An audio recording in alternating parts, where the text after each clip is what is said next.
ಶುರುವಿನಲ್ಲಿ ಸಂಧ್ಯಾ ನೀರ್ ತಗೊಬಂದ್ ಕೊಡ್ತಾಳೆ. ಅದರಿಂದ ಭಾರ್ಗವಿ ತನ್ನ ಮುಖನೆಲ್ಲ ಚೆನ್ನಾಗಿ ತೊಳ್ಕೊಂಡ್ ಬಿಡ್ತಾಳೆ. ಆಗ ಸಂಧ್ಯಾ ಮಾತ್ರ ತುಂಬಾನೇ ಗಾಬರಿಂದ, ಏನಕ್ಕ ಇದೆಲ್ಲ ಈ ತರ ಆಗೋಯ್ತು, ಕೋರ್ಟಿಗೆ ಇವಾಗ ಹೋದ್ರೂ ಕೂಡ ನಾವು ಪ್ರಯೋಜನನೇ ಇಲ್ಲ, ಅದು ಅಲ್ಲದೆ ಕೋರ್ಟಿಗೆ ಹೋಗೋಕೂ ಆಗಲ್ಲ.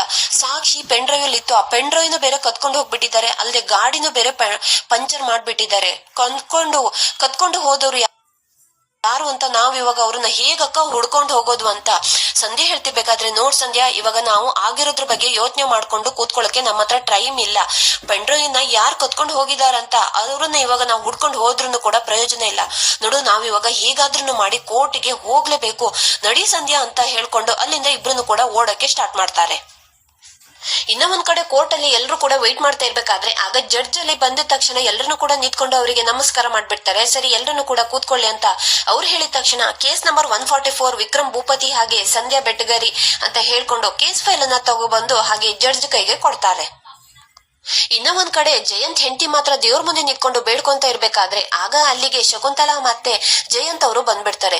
ಏನಮ್ಮ ರುದ್ರ, ದೇವ್ರ ಹತ್ರ ಏನ್ ಬೇಡ್ಕೊಂತಿದ್ಯಾ ಅಂತ ಶಕುಂತಲಾ ಕೇಳಿದ ತಕ್ಷಣ, ಇನ್ನೇನತ್ತೆ ಏನ್ ಬೇಡ್ಕೊಳ್ಳಿ, ಹೇಗಾದ್ರೂ ಮಾಡಿ ಕೋರ್ಟ್ ಅಲ್ಲಿ ಆ ವಿಕ್ಕಿಗೆನೆ ಶಿಕ್ಷೆ ಕೊಡುವಂತಾಗ್ಲಿ, ಭಾರ್ಗವಿಯಿಂದ ಮಾತ್ರ ಆ ವಿಕ್ಕಿಗೆ ಶಿಕ್ಷೆ ಕೊಡಕ್ಕೆ ಸಾಧ್ಯ, ಇದ್ರದಿಂದ ನನ್ ಮಗಳನ್ನು ಕೂಡ ಬದುಕೊಂತಾಳೆ, ನನ್ ಮಗಳಿಗೂ ಕೂಡ ಬುದ್ಧಿ ಬರುತ್ತೆ ಅಂತ ರುದ್ರ ಹೇಳಿದ ತಕ್ಷಣ, ಹೌದಮ್ಮ ನೀನ್ ಹೇಳ್ದಾಗೇನೆ ಆಗಿಯೇ ಆಗುತ್ತೆ ಅಂತ ಆಗ ಶಕುಂತಲಾ ಅವರನ್ನು ಹೇಳ್ಬಿಡ್ತಾರೆ. ಆಗ ಜಯಂತ್ ಅವರು, ಹೌದು, ಆ ಭಾರ್ಗವಿ ಕೈಯಿಂದ ಮಾತ್ರ ವಿಕ್ಕಿಗೇನೆ ಶಿಕ್ಷೆ ಕೊಡಕ್ಕೆ ಸಾಧ್ಯ, ವಿಕ್ಕಿ ಕಡೆಯಿಂದ ಸಂಧ್ಯಾ ಮತ್ತೆ ರಿತು ಇಬ್ರಿಗೂ ಕೂಡ ಏನೂ ಆಗಲ್ಲ, ಅವರಿಬ್ರು ಇನ್ ಮುಂದೆ ಜೀವನದಲ್ಲಿ ಚೆನ್ನಾಗಿರ್ತಾರೆ ಅಂತ ಜಯಂತ್ ಅವರು ರುದ್ರ ಅವರನ್ನ ಸಮಾಧಾನ ಮಾಡ್ತಾರೆ.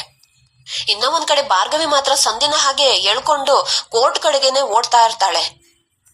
ಇನ್ನ ಒಂದು ಟೆನ್ಷನ್ ಅಲ್ಲಿ ಭಾರ್ಗವಿ ಕಣ್ಣಿಗೆ ಖಾರದ ಪುಡಿ ಹಾಕಿರೋ ತಾತನಿಗೆ ಫೋನ್ ಮಾಡ್ಬಿಡ್ತಾನೆ. ಎಲ್ ಸತ್ತಿದ್ಯಾ, ನಿನ್ಗೆ ಎಷ್ಟು ಸರಿ ಫೋನ್ ಮಾಡ್ಬೇಕು, ಹೋಗಿರೋ ಕೆಲ್ಸ ಏನಾಯ್ತು, ಸಕ್ಸಸ್ ಆಗಾಯ್ತಾ ಅಂತ ಬೃಂದ ಕೇಳಿದ ತಕ್ಷಣ, ಹ್ಞೂ ಅಮ್ಮರು, ನೀವ್ ಹೇಳ್ದಾಗೇನೆ ಕೆಲ್ಸನೆಲ್ಲ ಮಾಡಿ ಮುಗಿಸ್ತಿದ್ದೀನಿ, ಆ ಭಾರ್ಗವಿ ಕಣ್ಣಿಗೇನೆ 1 ಪ್ಯಾಕೆಟ್ ಖಾರದ ಪುಡಿನ ಹಾಕ್ಬಿಟ್ಟಿದೀನಿ ಮೇಡಮ್, ಅವಳು ರೋಡ್ ಮಧ್ಯದಲ್ಲಿ ನರಳಾಡ್ತಾ ಬಿದ್ಬಿಟ್ಟಿದ್ದಾಳೆ ಅಂತ ತಾತ ಹೇಳಿದ ತಕ್ಷಣ ಬೃಂದ ಅಂತೂ ತುಂಬಾನೇ ಖುಷಿಯಾಗಿ, ಹಾಗಾದ್ರೆ ಹೋಗಿರೋ ಕೆಲ್ಸ ಸಕ್ಸಸ್ ಅಲ್ವಾ ಅಂತ ಬೃಂದ ಕೇಳ್ತಿರ್ಬೇಕಾದ್ರೆ, ಆದ್ರೆ ಅಮ್ಮವ್ರೆ ಒಂದೇ ಒಂದ್ ಪ್ರಾಬ್ಲಮ್ ಆಯ್ತು, ನಾನು ಅಷ್ಟೊಂದು ಖಾರದ ಪುಡಿ ಹಾಕಿರೋದಕ್ಕೆ ಅವಳು ನರಳಾಡ್ತಾ ಅಲ್ಲೇ ಬಿದ್ದಿರ್ತಾಳೆ ಅಂತ ಅನ್ಕೊಂಡ್ರೆ, ಆದ್ರೆ ಅವಳು ಅಲ್ಲಿಂದ ಎದ್ದು ಓಡೋಗ್ಬಿಟ್ಟಿದ್ದಾಳೆ, ಅವಳು ತಪ್ಪಿಸ್ಕೊಂಡ್ ಬಿಟ್ಟಿದ್ದಾಳೆ ಅಂತ ತಾತ ಹೇಳಿದ ತಕ್ಷಣ, ಈ ತರ ಹೇಳಕ್ಕೆ ನಿನ್ಗೆ ನಾಚಿಕೆ ಆಗಲ್ವಾ, ನೀನ್ ಕೇಳಿದಷ್ಟು ದುಡ್ಡನ್ನ ನಾನು ಕೊಟ್ಟಿದ್ದೀನಿ ತಾನೆ, ಒಂದ್ ಕೆಲ್ಸನೂ ಕೂಡ ನಿಮ್ಮಂತವ್ರಿಗೆ ನೆಟ್ಟಗ್ ಮಾಡಕ್ ಆಗಲ್ವಾ ಅಂತ ಬೃಂದ ಚೆನ್ನಾಗಿ ಬೈದ್ ಬಿಡ್ತಾಳೆ. ಆದ್ರೆ ಅಮ್ಮವ್ರೆ, ಅವ್ರ ಹತ್ರ ಇರೋ ಪೆನ್ ಡ್ರೈವ್ ಮಾತ್ರ ನನ್ನ ಹತ್ರನೇ ಸೇಫ್ ಆಗಿ ಇದೆ ಮೇಡಮ್ ಅಂತ ತಾತ ಹೇಳಿದ ತಕ್ಷಣ, ಓ ಹೌದಾ, ವೆರಿ ಗುಡ್, ನೋಡು ಆ ಪೆನ್ ಡ್ರೈವ್ ಯಾರ ಕೈಗೂ ಕೂಡ ಸಿಗ್ಬಾರ್ದು, ಅದು ಸೇಫ್ ಆಗಿ ನನ್ಗೆನೆ ಆದಷ್ಟು ಬೇಗ ತಂದ್ಕೊಡು ಅಂತ ಬೃಂದ ಹೇಳ್ತಾಳೆ. ಇನ್ನ ಒಂದ್ ಕಡೆ ರೂಮ್ ಅಲ್ಲಿ ಕೂತ್ಕೊಂಡು ಅರ್ಜುನ್ ಮಾತ್ರ ಡ್ಯಾಡು ಕೋರ್ಟ್ ಅಲ್ಲಿ ವಾದನ ಜಡ್ಜ್ ಮುಂದೆ ಪ್ರಾರಂಭಿಸೋಕ್ಕಿಂತ ಮುಂಚೆನೆ ಭಾರ್ಗವಿ ಅಲ್ಲಿಗೆ ಹೋಗ್ಬಿಟ್ಟು ತನ್ನ ಹತ್ರ ಇರೋ ಸಾಕ್ಷಿನ ಜಡ್ಜ್ ಮುಂದೆ ಇಡ್ತಾಳೆ.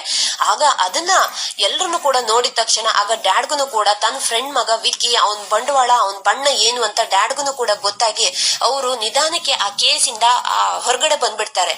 ಅವ್ರು ಹೊರಗಡೆ ಬಂದ ತಕ್ಷಣನೇ ಭಾರ್ಗವಿ ಕೊಟ್ಟಿರೋ ಎವಿಡೆನ್ಸ್ ಇಂದಾನೆ ವಿಕ್ಕಿಗೆ ಆಟೋಮೆಟಿಕ್ ಆಗಿ ಶಿಕ್ಷೆ ಆಗೇ ಆಗುತ್ತೆ. ಇದ್ರದಿಂದ ನಮ್ ಡ್ಯಾಡ್ ಈ ಕೇಸನ್ನ ವಾಪಸ್ ತಗೊಂಡ್ರು ಕೂಡ ಜನರ ಕಣ್ಣಲ್ಲಿ ನಮ್ ಡ್ಯಾಡ್ ಮತ್ತೆ ಗ್ರೇಟ್ ಅಂತ ಅನಿಸ್ತಾರೆ. ಒಟ್ನಲ್ಲಿ ನಮ್ ಡ್ಯಾಡ್ ಜನರ ಮುಂದೆ ಯಾವುದೇ ಕಾರಣಕ್ಕೂ ಕೆಟ್ಟವ್ರು ಆಗ್ಬಾರ್ದು, ಅವ್ರು ನನ್ ಕಣ್ಣಲ್ಲಿ ಹೇಗ್ ಹೀರೋ ಆಗಿದಾರೋ ಅದೇ ರೀತಿ ಜನರ ಕಣ್ಣಲ್ಲೂ ಕೂಡ ಅವ್ರು ಯಾವಾಗ್ಲೂ ಕೂಡ ಒಂದ್ ದೊಡ್ಡ ಸ್ಥಾನದಲ್ಲಿ ಇರ್ಬೇಕು ಅಂತ ಮಗನಾಗಿ ನಾನು ಯಾವತ್ತೂ ಕೂಡ ಆಸೆ ಪಡ್ತೀನಿ. ನನ್ ಡ್ಯಾಡ್ ನೋಡಕ್ಕೆ ಸ್ವಲ್ಪ ತುಂಬಾನೇ ರಫ್ ಆಗಿ ಮಾತಾಡ್ತಾ ಇರ್ಬೋದು, ಆದ್ರೆ ಅವ್ರು ಎಂತ ಜೆಂಟ್ಲ್ಮನ್ ಅಂತ ನನಗ್ ಗೊತ್ತು. ಹಾಗಾಗಿ ಈ ಕೇಸ್ ನಲ್ಲಿ ಸಂಧ್ಯೆಗೆ ನ್ಯಾಯ ಸಿಗ್ಲೇಬೇಕು, ಹಾಗೆ ವಿಕ್ಕಿಗೂ ಕೂಡ ಶಿಕ್ಷೆ ಆಗ್ಲೇಬೇಕು ಅಂತ ನಾನು ದೇವ್ರ ಹತ್ರ ಕೇಳ್ಕೊಂತೀನಿ ಅಂತ ಹೀಗೆ ಅರ್ಜುನ್ ಮಾತಾಡ್ತಾ ಇರ್ತಾನೆ. ಇನ್ನ ಒಂದ್ ಕಡೆ ಕೋರ್ಟ್ ಅಲ್ಲಿ ಜಡ್ಜ್ ಮಾತ್ರ ಆಪೋನೆಂಟ್ ಅಡ್ವೊಕೇಟ್ ಇವತ್ತೂ ಕೂಡ ಬಂದಿದಾರಾ ಇಲ್ವಾ ಅಂತ ಕೇಳ್ಬಿಟ್ಟ ತಕ್ಷಣ ಆಗ ಜೆಪಿ ಮಾತ್ರ ಎದ್ ನಿಂತ್ಕೊಂಡು, ಸರ್, ಒಂದು ಸುಳ್ಳನ್ನ ಸತ್ಯ ಅಂತ ನಂಬಿಸೋದ್ರಲ್ಲಿ ಎಷ್ಟು ಕಷ್ಟ ಇದೆ ಅಂತ ಮೋಸ್ಟ್ಲಿ ಅಪೋನೆಂಟ್ ಲಾಯರ್ಗೆ ಇವತ್ತು ಗೊತ್ತಾಗಿದೆ ಅಂತ ಅನ್ನಿಸಿರ್ಬೇಕು. ಸಮಾಜದಲ್ಲಿ ಒಂದು ಒಳ್ಳೆ ಹೆಸರು ಮಾಡಿದ್ದ ನನ್ನ ಕಕ್ಷಿದಾರರ ತಂದೆಯಾದ ಶಕ್ತಿ ಪ್ರಸಾದ್ ಹಾಗೂ ಅವರ ಮಗನಾದ ವಿಕ್ರಮ್ ಭೂಪತಿ ಅವರಿಂದ ಹಣ ಪಡೆಯುವ ಆಸೆಯಿಂದ ಮಾತ್ರ ಈ ಕೇಸನ್ನ ತಗೊಂಡಿದ್ದಾರೆ ನನ್ನ ಅಪೋನೆಂಟ್ ಲಾಯರ್. ಆದ್ರೆ ಸರಿಯಾದ ಸಾಕ್ಷಿ ಇಲ್ಲದ ಕಾರಣ ಹಾಗೆ ನೀವು ಕೇಳುವ ಪ್ರಶ್ನೆಗಳಿಗೆ ಸರಿಯಾದ ಉತ್ತರಗಳನ್ನು ಕೂಡ ಕೊಡುವ ಧೈರ್ಯವಿಲ್ಲದೆ ಅವರು ಈ ಕೋರ್ಟ್ಗೆ ಬಂದಿಲ್ಲ ಅಂತ ಜೆಪಿ ಹೇಳಿದ ತಕ್ಷಣ ಈ ಕಡೆ ಅಲ್ಲೇ ಕೂತ್ಕೊಂಡಿದ್ದ ಪೊಲೀಸ್ ಪ್ರತಾಪಗ್ ಮಾತ್ರ ತುಂಬಾನೇ ಕೋಪ ಬರ್ತಾ ಇರುತ್ತೆ. ಮಾನ್ಯ ಸಾಹೇಬ್ರೆ, ಈ ಕೇಸನ್ನ ಇನ್ನು ಮುಂದುವರೆಸುವುದರಲ್ಲಿ ಯಾವುದೇ ಅರ್ಥವಿಲ್ಲ, ಇದನ್ನ ಇಲ್ಲಿಗೆ ಕೈ ಬಿಡ್ಬೇಕು ಅಂತ ನಾನು ನಿಮ್ಮಲ್ಲಿ ಕಳ್ಕಳಿಯಾಗಿ ವಿನಂತಿಸಿಕೊಳ್ಳುತ್ತೇನೆ ಅಂತ ಜೆಪಿ ಹೇಳ್ಬಿಡ್ತಾರೆ. ಆಗ ಭಾರ್ಗವಿ ಮತ್ತೆ ಸಂಧ್ಯಾ ಇಬ್ರು ಕೂಡ ಕೋರ್ಟ್ ಒಳಗಡೆನೆ ಬಂದ್ಕೊಂಡು ಮೇ ಕಮಿಂಗ್ ಇನ್ ಸರ್ ಅಂತ ಭಾರ್ಗವಿ ಕೇಳಿದ ತಕ್ಷಣ ಅವಳು ವಾಯ್ಸ್ ಅನ್ನ ಕೇಳ್ಕೊಂಡು ಹಾಗೆ ವಿಕ್ಕಿ ಮತ್ತೆ ಜೆಪಿಗಂತೂ ತುಂಬಾನೇ ಶಾಕ್ ಆಗ್ತಾ ಇರುತ್ತೆ. ಸರ್ ನಾನೇನೆ ಅಪೋನೆಂಟ್ ಲಾಯರ್, ನನ್ನ ಹೆಸರು ಭಾರ್ಗವಿ ಅಂತ, ನನ್ನ ಕ್ಲೈಂಟ್ ಇವಳೇನೆ ಸಂಧ್ಯಾ ಬೆಟ್ಟಿಗೇರಿ ಅಂತ. ಸರ್ ನಾವು ಯಾವುದೇ ಕಾರಣಕ್ಕೂ ಕೋರ್ಟಿಗೆ ಬರಬಾರ್ದು ಅಂತ ನಮ್ಮ ಮೇಲೆ ಇವತ್ತು ಕೂಡ ಅಟ್ಯಾಕ್ ಆಗಿತ್ತು ಸರ್. ಆದ್ರೆ ನಾನು ಅದನ್ನೆಲ್ಲ ದಾಟ್ಕೊಂಡು ಮತ್ತೆ ಬಂದಿದ್ದೀನಿ. I am extremely sorry for the late ಅಂತ ಭಾರ್ಗವಿ ಹೇಳಿದ ತಕ್ಷಣ ಹೌದಮ್ಮ ಸರಿ ಆಯ್ತು, ಇವಾಗ ಪ್ರೊಸೀಜರ್ ಎಲ್ಲ ಸ್ಟಾರ್ಟ್ ಆಗ್ಲಿ ಅಂತ ಹೇಳ್ಬಿಡ್ತಾರೆ ಜಡ್ಜ್. ಈ ಕಡೆ ಜೆಪಿ ಮಾತ್ರ ತುಂಬಾನೇ ಟೆನ್ಷನ್ ಅಲ್ಲಿ ಶ್ಯಾಮ್ ಇವಳು ಹೇಗ್ ಇಲ್ಲಿಗೆ ಬಂದ್ಲು ಅಂತ ಶ್ಯಾಮ್ ಹತ್ರ ಹೋಗಿ ಕೇಳಿದ್ರೆ ಅದೇ ಸರ್ ನನ್ಗೂ ಕೂಡ ಗೊತ್ತಾಗ್ತಾ ಇಲ್ಲ ಅಂತ ಶ್ಯಾಮ್ ಹೇಳ್ತಾ ಇರ್ತಾನೆ.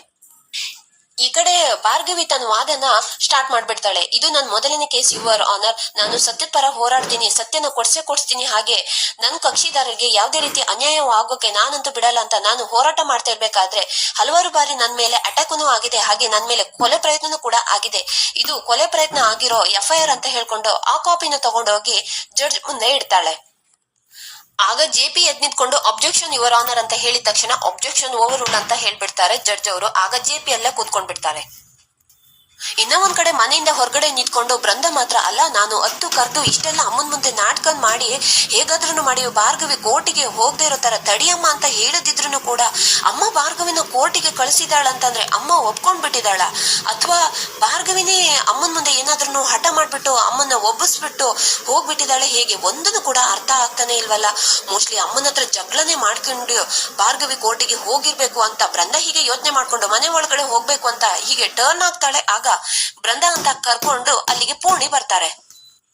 ಆಗ ಬೃಂದನಿಗ್ ಮಾತ್ರ ಪೂರ್ಣಿನ ನೋಡ್ಕೊಂಡು ತುಂಬಾನೇ ಶಾಕ್ ಆಗಿ ಅಮ್ಮ ನೀನ್ ಯಾಕಮ್ಮ ಈ ದುಡ್ಡಿನ ಬ್ಯಾಗ್ ಜೊತೆ ಮಧು ಮನೆ ಹತ್ರ ಬರಕ್ ಹೋಗಿದ್ಯಮ್ಮ, ನೋಡು ಇವ್ರು ಯಾರಾದ್ರೂ ನೋಡ್ಬಿಟ್ರೆ ಆಮೇಲೆ ತುಂಬಾನೇ ಪ್ರಾಬ್ಲಮ್ ಆಗ್ಬಿಡುತ್ತೆ, ನೋಡು ದುಡ್ಡೇನಾದ್ರೂ ಬೇಕಾದ್ರೆ ನೀನೇನೆ ತಗೋ ಅಂತ ನಾನು ಹೇಳಿಲ್ವಾ ಅಮ್ಮ, ಮತ್ತ್ಯಾಕೆ ನೀನು ದುಡ್ಡನ್ನ ಕೇಳ್ಕೊಂಡು ಮನೆ ಹತ್ರ ಬಂದ್ಬಿಟ್ಟಿದ್ಯಾ, ನೋಡಮ್ಮ ಇವಾಗ್ಲೇನೆ ಈ ಬ್ಯಾಗ್ ಅನ್ನ ತಗೊಂಡು ಇಲ್ಲಿಂದ ಆದಷ್ಟು ಬೇಗನೆ ಹೊರಟ್ಬಿಡು, ಮತ್ತೆ ಯಾರಾದ್ರೂ ನೋಡಿದ್ರೆ ಪ್ರಾಬ್ಲಮ್ ಆಗ್ಬಿಡುತ್ತೆ ಅಂತ.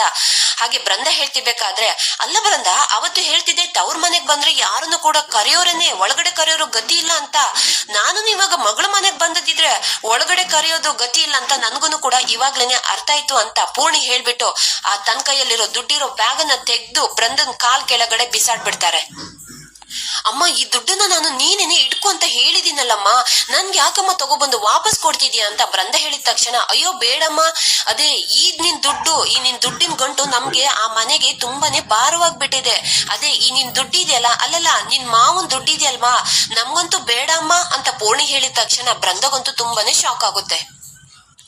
ಇನ್ನ ಒಂದ್ ಕಡೆ ಭಾರ್ಗವಿ ಮಾತ್ರ ಕೋರ್ಟ್ ನಲ್ಲಿ ನನ್ನ ಆಪೋನೆಂಟ್ ಲಾಯರ್ ಆದ ಜೆಪಿ ಅವರು ತಮ್ಮ ವಾದನೆಲ್ಲ ನಿಮ್ ಮುಂದೆ ಮಂಡಿಸಿ ಆದ ನಂತರ ನಾನು ನನ್ನ ವಾದ ಮಂಡಿಸಿಗೆ ನೀವು ಅವಕಾಶ ಕೊಡ್ಬೇಕು ಅಂತ ನಾನ್ ನಿಮ್ಮಲ್ಲಿ ಕೇಳ್ಕೊಂತೀನಿ ಅಂತ ಭಾರ್ಗವಿ ಹೇಳಿದ ತಕ್ಷಣ ಜೆಪಿ ಇದಕ್ಕೆ ನಿಮ್ಮ ಒಪ್ಪಿಗೆ ಇದೆಯಾ ಅಂತ ಜಡ್ಜ್ ಅವರು ಕೇಳಿದ ತಕ್ಷಣ ಎಸ್ ಅಫ್ಕೋರ್ಸ್ ಅಂತ ಆವಾಗ ಜೆಪಿ ಅವರು ಹೇಳ್ಬಿಡ್ತಾರೆ. ಆಗ ಭಾರ್ಗವಿ ಹೋಗಿ ಕೂತ್ಕೊಂತಾಳೆ, ಜೆಪಿ ಅವರು ಬರ್ತಾರೆ. ಇನ್ನ ಒಂದ್ ಕಡೆ ಶ್ಯಾಮ್ ಮಾತ್ರ ಗೆಲ್ಲೋದು ನಮ್ ಸರ್ ಅಂತ ಆದ್ಮೇಲೆ ಕೊನೆ ಮೊದ್ಲು ಅಂತ ಏನಿದೆ, ನಮ್ ಸರ್ ವಾದ ಮಾಡಿದ್ಮೇಲೆ ನಿಮ್ಗೆ ಇವಾಗ ಗೆಲ್ಬೇಕು ಅಂತ ಇರೋ ಅಲ್ಪ ಸ್ವಲ್ಪ ವಿಶ್ವಾಸನು ಕೂಡ ಹೊರಟೋಗ್ಬಿಡುತ್ತೆ ಭಾರ್ಗವಿ ಅಂತ ಶ್ಯಾಮ್ ಒಂದ್ ಕಡೆ ಮನ್ಸೊಳಗಡೆನೆ ಭಾರ್ಗವಿನ ನೋಡ್ಕೊಂಡು ಮಾತಾಡ್ತಾ ಇರ್ತಾರೆ. మన ఊరి కోసం ప్రజల కోసం వారు ఎంతో కష్టపడ్డారు ಇರ್ತಾರೆ. ಯುವರ್ ಆನರ್ ನನ್ ಮೇಲೆ ಯಾರೋ ಅಟ್ಯಾಕ್ ಮಾಡಕ್ ಬಂದ್ರು, ನನ್ಗೆ ಯಾರೋ ದುಡ್ಡು ಕೊಡೋಕಂತ ಬಂದ್ರು ಅಂತ ಕೋರ್ಟ್ ಮುಂದೆ ಈ ತರ ಎಲ್ಲ ಹೇಳಿದ್ರೆ ಕೇಸನ್ನ ಗೆಲ್ಲಕ್ ಆಗಲ್ಲ ಯುವರ್ ಆನರ್. ಅದನ್ನ ಬಿಟ್ಬಿಟ್ಟು ಕೇಸನ್ನ ಬೇಕಾದ್ರೆ ಸ್ವಲ್ಪ ದಿನಕ್ಕೆ ಮುಂದೂಡ್ಬಹುದು ಅಷ್ಟೇ. ಸಮಾಜದಲ್ಲಿ ದುಡ್ಡಿರೋರು ಇರ್ತಾರೆ, ಹಾಗೆ ಹೃದಯವಂತರು ಕೂಡ ಇರ್ತಾರೆ, ಅದೇ ತರ ಬಡವರೂ ಕೂಡ ಇರ್ತಾರೆ. ನಮ್ಮಲ್ಲಿ ಬಡತನ ಇದೆ ಅಂತ ಹೇಳ್ಕೊಂಡು ದುಡ್ಡಿನ ದುರಾಸೆ ಹಿಂದೆ ಬಿದ್ದದಿದ್ರೆ ಇಂಥ ನೀಚ ಸಂಚನೆ ನಡೆಯೋದು ಅಂತ ಜೆಪಿ ಹೇಳ್ತಾರೆ. ಇತ್ತೀಚೆಗೆ ನೀವು ನೋಟಿಸ್ ಮಾಡಿರ್ಬಹುದು ಯುವರ್ ಆನರ್, ಈ ಸಮಾಜದಲ್ಲಿ ಇತ್ತೀಚೆಗೆ ಶ್ರೀಮಂತ ಹುಡುಗರನ್ನ ತಮ್ಮ ಬುಟ್ಟಿಗೆನೆ ಬೀಳಿಸ್ಕೊಳ್ಳಕ್ಕೆ ಪ್ರಯತ್ನ ಮಾಡೋದು. ಒಂದ್ ವೇಳೆ ಅದೇನಾದ್ರೂ ಆಗಿಲ್ಲ ಅಂತ ಅನ್ನದಿದ್ರೆ ಅವರು ಸರಿ ಇಲ್ಲ, ಅವ್ರು ನಮ್ ಜೀವನನ ಹಾಳು ಮಾಡಕ್ಕೆ ಬಂದಿದ್ದಾರೆ ಅಂತ ಒಂದೇ ಒಂದು ಕಿಡಿ ಹಚ್ಬಿಟ್ಟು ಅವ್ರ ಜೀವನನ್ನೇ ಸಮಾಜದಲ್ಲಿ ಸ್ಪಾಯ್ಲ್ ಮಾಡೋದು, ಇದೇ ಇವಾಗಿನ ಕಾಲದಲ್ಲಿ ನಡೆಯೋದು ಅಂತ ಜೆಪಿ ಹೀಗೆ ಹೇಳ್ತಾ ಇರ್ಬೇಕಾದ್ರೆ ಈ ಮಾತನ್ನೆಲ್ಲ ಕೇಳಿಸ್ಕೊಂಡು ಭಾರ್ಗವಿಗೆ ಕೋಪ ಬರ್ತಾ ಇದ್ರೆ ಈ ಕಡೆ ಸಂಧ್ಯಾ ಜೋರಾಗಿ ಅಳಕ್ಕೆ ಸ್ಟಾರ್ಟ್ ಮಾಡ್ತಾಳೆ. ಇದೊಂದು ಸುಳ್ಳು ಕೇಸ್, ಸಮಾಜದಲ್ಲಿ ಒಂದ್ ಒಳ್ಳೆ ಉನ್ನತ ಸ್ಥಿತಿಯಲ್ಲಿರುವ ವಿಕ್ರಮ್ ಭೂಪತಿಯ ಜೀವನನ ಹಾಳು ಮಾಡೋಕೆ ಇದೆಲ್ಲ ಪ್ಲಾನ್ ಮಾಡಿರೋದು. ಈ ಪ್ಲಾನಿನ ಮಾಸ್ಟರ್ ಮೈಂಡ್ ಬೇರೆ ಯಾರನ್ನು ಕೂಡ ಅಲ್ಲ, ಅದಕ್ಕೆ ಕಾರಣನೇ ಸಂಧ್ಯಾ ಬೆಟ್ಟಿಗೆರೆ ಅಂತ ಸಂಧ್ಯನ ಕಡೆ ಕೈ ತೋರಿಸ್ತಾರೆ. ಮನೆ ಕೆಲ್ಸದ ಹುಡುಗಿ ಸಂಧ್ಯಾ. ಆದ್ರೆ ಅವಳು ಏನ್ ಮಾಡಿದಾಳೆ ಗೊತ್ತಾ ಯುವರ್ ಆನರ್? ಆ ವಿಕ್ರಮ್ನ ನೇಮು ಫೇಮನ್ನೆಲ್ಲ ನೋಡ್ಕೊಂಡು ಅವನ ಜೊತೆ ಫ್ಲರ್ಟ್ ಮಾಡ್ಬೇಕು ಅಂತ ಹೇಳ್ಬಿಟ್ಟು ಅವನ ನಂಬರ್ನೆಲ್ಲ ಕಲೆಕ್ಟ್ ಮಾಡ್ಕೊಂಡು ಅವನ ಜೊತೆಗೆ ತುಂಬಾನೇ ಚಾಟ್ ಮಾಡಿದಾಳೆ, ಹಾಗೆ ಕಾಲನ್ನು ಕೂಡ ಮಾಡಿದಾಳೆ. ಆದ್ರೆ ವಿಕ್ರಮ್ ಅವನ್ ಏನ್ ಮಾಡಿದಾನೆ ಗೊತ್ತಾ ಯುವರ್ ಆನರ್? ಇದ್ರಲ್ಲಿ ನನ್ಗೆ ಯಾವ್ದನ್ನು ಕೂಡ ಇಂಟ್ರೆಸ್ಟ್ ಇಲ್ಲ ಅಂತ ಹೇಳ್ಕೊಂಡು ಅವನಷ್ಟಕ್ಕೆ ಅವನು ಸುಮ್ನಾಗಿದ್ದಾನೆ. ವಿಕ್ರಮ್ ಭೂಪತಿ ಸಂಧ್ಯಾಳ ಯಾವ ಮಾತಿಗೂ ಕೂಡ ಒಪ್ಪಿಲ್ಲ. ಅದಕ್ಕೋಸ್ಕರನೇ ಸಂಧ್ಯಾ ಬೇರೆ ರೀತಿಯಾಗಿ ಅವನ್ನ ಅಪ್ರೋಚ್ ಮಾಡಕ್ಕೆ ಟ್ರೈ ಮಾಡಿರೋದು. ಯುವರ್ ಆನರ್, ಈ ಘಟನೆ ನಡೆದಿದ್ದು ಏಪ್ರಿಲ್ 3, 2025. ಆವತ್ತು ವಿಕ್ರಮ್ ಭೂಪತಿ ಅವ್ರ ಮನೆಯಲ್ಲಿ ಸತ್ಯನಾರಾಯಣ ಪೂಜೆ ಇತ್ತು. ಆವತ್ತು ಪ್ರಸಾದ ಕೊಡೋ ನೆಪದಲ್ಲಿ ವಿಕ್ರಮ್ ಭೂಪತಿ ಫಾರ್ಮ್ ಹೌಸ್ಗೆ ಹೋಗ್ತಾಳೆ.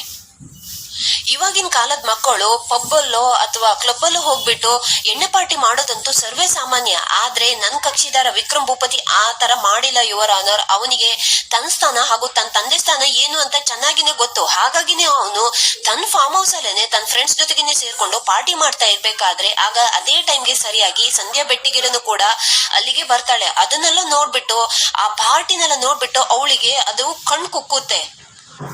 ಮೊದಲನೇ ವಿಕ್ರಮ್ ಭೂಪತಿಗೆ ಹತ್ರ ಆಗ್ಬೇಕು ಅಂತ ಅನ್ಕೊಂಡಿದ್ದ ಸಂಧ್ಯಾಗೆ ಇದನ್ನೆಲ್ಲ ನೋಡಿ ಇನ್ನಷ್ಟು ಪ್ರಚೋದನೆ ಕೊಟ್ಟಾಗುತ್ತೆ. ಇವಾಗಿನ ಕಾಲದ ಹೆಣ್ಮಕ್ಳು ತುಂಬಾನೇ ಬೋಲ್ಡ್ ಆಗಿರ್ತಾರೆ. ಹಾಗಾಗಿ ಸಂಧ್ಯಾ ಮತ್ತೆ ತಡನೆ ಮಾಡಿಲ್ಲ ಯುವರ್ ಆನರ್. ಅಲ್ಲಿ ಹೋಗ್ಬಿಟ್ಟು ಆ ವಿಕ್ರಮ್ ಮತ್ತೆ ಅವ್ರ ಫ್ರೆಂಡ್ಸ್ ಜೊತೆಗೇನೆ ಹಾಗೆ ಅವ್ರ ಮಧ್ಯದಲ್ಲೇನೆ ಕೂತ್ಕೊಂಡು ಅಲ್ಲೇನೆ ಮದ್ಯಪಾನ ಮಾಡಕ್ಕೆ ಸ್ಟಾರ್ಟ್ ಮಾಡ್ತಾಳೆ ಸಂಧ್ಯಾ. ಆಮೇಲೆ ಇಡೀ ಫಾರ್ಮ್ ಹೌಸ್ ಎಲ್ಲ ತಿರ್ಗಾಡಿ ಅಲ್ಲಿರೋ ಸ್ವಿಮ್ಮಿಂಗ್ ಪೂಲಿಗೆ ಇಳಿತಾಳೆ. ನಂತರ ಸಂಧ್ಯಾ ಬಂದ್ಬಿಟ್ಟು ನನ್ ಕಕ್ಷಿದಾರ ವಿಕ್ರಮ್ ಹತ್ರ ಬಂದ್ಬಿಟ್ಟು ತುಂಬಾನೇ ಮುಜುಗರ ಹಾಗೆ ನಡ್ಕೊಳ್ಳುವ ಹಾಗೆ ಮಾಡ್ಬಿಟ್ಟು ನನ್ನನ್ನ ಮದ್ವೆ ಆಗಿ ಅಂತ ಹೇಳಿದ ತಕ್ಷಣ ನನ್ ಕಕ್ಷಿದಾರ ವಿಕ್ರಮ್ ಇದಾನಲ್ವಾ ತುಂಬಾನೇ ರೆಸ್ಪೆಕ್ಟ್ಫುಲ್ ಆಗಿ, ನೋಡಿ ನೀವ್ ಈ ತರ ಎಲ್ಲ ನಡ್ಕೊಳ್ಳೋದು ಸರಿಯಲ್ಲ ಅಂತ ವಿಕ್ರಮ್ ಹೇಳಿದ ತಕ್ಷಣ ಆದ್ರೆ ಸಂಧ್ಯಾ ಅವನ್ ಮಾತನ್ನೇ ಕೇಳಲ್ಲ. ಆಗ ಸಂಧ್ಯಾ ಈ ರೀತಿಯ ಒಂದು ಮಾಸ್ಟರ್ ಪ್ಲಾನ್ ಮಾಡ್ತಾಳೆ. ಆಗ ಸಂಧ್ಯಾ, ನೀವು ನನ್ನನ್ನ ಮದುವೆ ಆಗ್ಲೇಬೇಕು, ಇಲ್ಲ ಅಂತಂದ್ರೆ ಕುಡಿದ್ ಮತ್ನಲ್ಲಿ ನೀವು ನನ್ ಮೇಲೆ ಲೈಂಗಿಕ ದೌರ್ಜನ್ಯ ಮಾಡಕ್ಕೆ ಬಂದಿದ್ದೀರಾ ಅಂತ ನಾನ್ ನಿನ್ ಮೇಲೆ ಕೇಸ್ ಹಾಕ್ತೀನಿ ಅಂತ ಸಂಧ್ಯಾ ಬ್ಲಾಕ್ ಮೇಲ್ ಮಾಡಕ್ಕೆ ಸ್ಟಾರ್ಟ್ ಮಾಡ್ತಾಳೆ.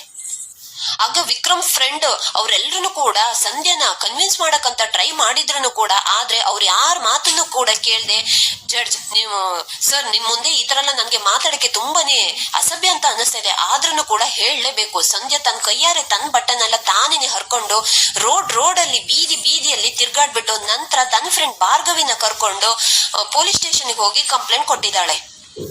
ಅಲ್ಲದೆ ಈ ಪ್ರೆಸ್ ಮುಂದೆ ನನ್ ಕಕ್ಷಿದಾರ ವಿಕ್ರಮ್ ಭೂಪತಿ ಮಾನ ಮರ್ಯಾದೆನ ತೆಗ್ದಿದ್ದಾಳೆ. ಆದ್ರೆ ಇನ್ನೊಂದು ವಿಷಯ ಯುವರ್ ಆನರ್, ನನ್ ಕಕ್ಷಿದಾರನು ಕೂಡ ಅವಳು ಕೇಳಿದಷ್ಟು ದುಡ್ಡನ್ನೆಲ್ಲ ಕೊಟ್ಬಿಟ್ಟು ಅವನನ್ನು ಕೂಡ ಸುಮ್ನ ಆಗ್ಬಹುದಿತ್ತು. ಆದ್ರೆ ಅವನು ಹಾಗ್ ಮಾಡ್ಲಿಲ್ಲ ಯುವರ್ ಆನರ್. ಸಮಾಜದಲ್ಲಿ ತಂದೆ ಸ್ಥಾನ ಏನ್ ಆಗ್ಬೇಕು ಹಾಗೆ ತನ್ನ ತಂದೆ ಮಾನ ಮರ್ಯಾದೆನು ಕೂಡ ಏನ್ ಆಗ್ಬೇಕು ಅಂತ ಅದ್ರ ಬಗ್ಗೆ ಎಲ್ಲ ಯೋಚನೆ ಮಾಡಿ ಇವಾಗ ನಿಮ್ ಮುಂದೆ ನ್ಯಾಯ ಕೇಳ್ತಾ ಕೂತಿದ್ದಾನೆ ಯುವರ್ ಆನರ್ ಅಂತ JP ಹೇಳಿದ ತಕ್ಷಣ ಈ ಕಡೆ ಸಂಧ್ಯಾ ಮತ್ತೆ ಭಾರ್ಗವಿಗ್ ಮಾತ್ರ ಈ ಮಾತನ್ನೆಲ್ಲ ಕೇಳಿಸ್ಕೊಂಡು ಸಂಧ್ಯಾ ಇನ್ನು ಜೋರಾಗಿ ಅಳ್ತಾ ಇರ್ತಾಳೆ. ನಾನ್ ಹೇಳಿರೋ ಪಾಯಿಂಟ್ಸ್ ಅನ್ನೆಲ್ಲ ಕನ್ಸಿಡರ್ ಮಾಡ್ಬಿಟ್ಟು ನನ್ನ ಕಕ್ಷಿದಾರರಾದ ವಿಕ್ರಮ್ ಭೂಪತಿ ಈ ಕೇಸ್ ಅಲ್ಲಿ ಯಾವುದೇ ಅಪರಾಧ ಇಲ್ಲ ಅಂತ ಯೋಚನೆ ಮಾಡ್ಬಿಟ್ಟು ಈ ಕೇಸನ್ನ ಇವಾಗ್ಲೇನೆ ಡಿಸ್ಮಿಸ್ ಮಾಡ್ಬಿಟ್ಟು ಹಾಗೆ ಈ ಕೇಸ್ ನಲ್ಲಿ ತಪ್ಪಿತಸ್ಥಳಾಗಿರುವ ಸಂಧ್ಯಾ ಬೆಟ್ಟಿಗೇರಿಗೆ ಕಠಿಣವಾಗಿರೋ ಶಿಕ್ಷೆನ ವಿಧಿಸ್ಬೇಕು ಅಂತ ನಾನ್ ನಿಮ್ಮಲ್ಲಿ ಕೇಳ್ಕೊಂತೀನಿ ಅಂತ JP ತನ್ನ ಮಾತನ್ನ ಮುಗಿಸ್ತಾರೆ. ಆಗ ಜಡ್ಜ್ ಭಾರ್ಗವಿ ಹತ್ರ ಮತ್ತೆ ವಾದ ಸ್ಟಾರ್ಟ್ ಮಾಡಕ್ಕೆ ಹೇಳ್ತಾರೆ. ಇಲ್ಲಿಗೆ ಈ ಸಂಚಿಕೆ ಮುಕ್ತಾಯವಾಗುತ್ತೆ. ವಿಡಿಯೋ ನೋಡೋದಕ್ಕಾಗಿ ಧನ್ಯವಾದ.